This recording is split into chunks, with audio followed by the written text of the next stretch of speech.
Bismillahirrahmanirrahim. Assalamualaikum warahmatullahi wabarakatuh. Nama saya M. Madalin Sedatul Ritonga, MPM 200826238. Di sini saya akan mempresentasikan meme saya dari blog Tumbuh Kembang yang berjudul Hydrocephalus. Di sini saya akan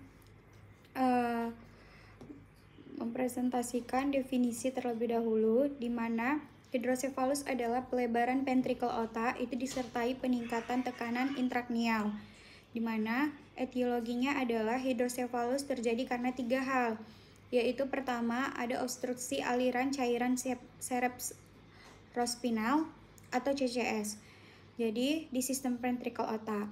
Kedua ada absorpsi CSS di villi acrocnoid yang menurun. Ketiga, meningkatnya jumlah CSS itu menyebabkan pelebaran ventrikel, peningkatan tekanan intraventrikel, dan akhirnya meningkatkan tekanan intraknial.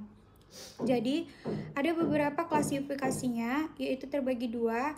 Yang pertama ada hydrocephalus non-komunikan, yaitu tidak terdapat hubungan antara sistem ventrikel dan rongga suprachnoid akibat sumbatan setinggi ventrikel lateral.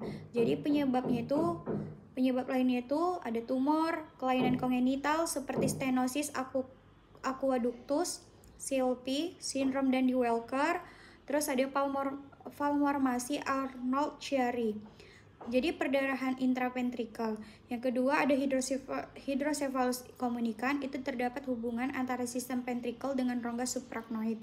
Jadi bentuk hydrocephalus itu yang tersering itu dapat disebabkan oleh perdarahan suprachnoid atau intraventrikel seperti toxoplasma, granula arachnoid. Hydrocephaly itu lebih sering disebabkan karena kerusakan pembuluh darah otak. Misalnya itu akibat infeksi sewaktu masa kehamilan sehingga jaringan otak itu tidak terbentuk. Jadi prognosisnya itu biasanya lebih buruk. Dan cara mendiagnosanya itu pertama anamnesis. Jadi kepala yang tampak membesar pada anak dengan UUB yang belum menutup. Kedua ada tanda-tanda peningkatan intraknial, di mana alergi, muntah, sakit kepala, sampai penurunan kesadaran. Itu terutama ditemukan pada anak dengan UUB yang sudah menutup. Terus anamnesis ke arah penyebab atau riwayat trauma, infeksi sistem saraf pusat seperti meningitis, riwayat hidrocephalus pada keluarganya. Jadi itu harus juga dilihat. Lalu ada pemeriksaan fisik dan neurologinya, di mana pertama dilihat dulu pertumbuhan lingkar kepala yang abnormal atau dalam pemantauan terdapat peningkatan lingkar kepala yang tidak sesuai grafiknya. Jadi pertumbuhan lingkar kepala itu pada anak yang 2 cm atau bulan usia 0 sampai 3 bulan itu 1 cm, usia 4 sampai 6 bulan itu 0,5 cm, usia 12 bulan.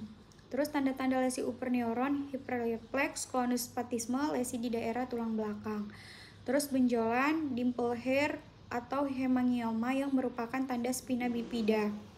Lalu punduskopi itu papilema jika terdapat peningkatan tekanan intraknial, perdarahan retina pada hydrocephalus akut, atrofi nervus optik pada hydrocephalus kronik, chorioretinitis pada infeksi toxoplasma atau CMF.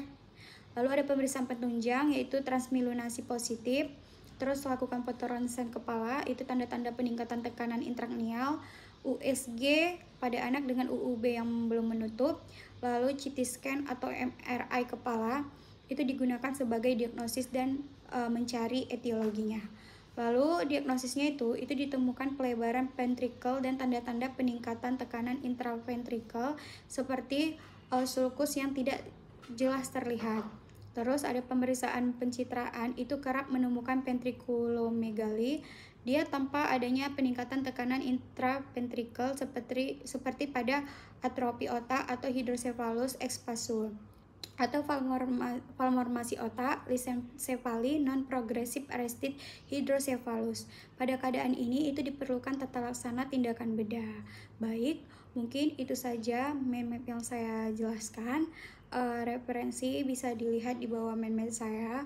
Mohon maaf bila saya ada salah kata atau penyampaian. Saya akhiri presentasi saya pada hari ini. Assalamualaikum warahmatullahi wabarakatuh.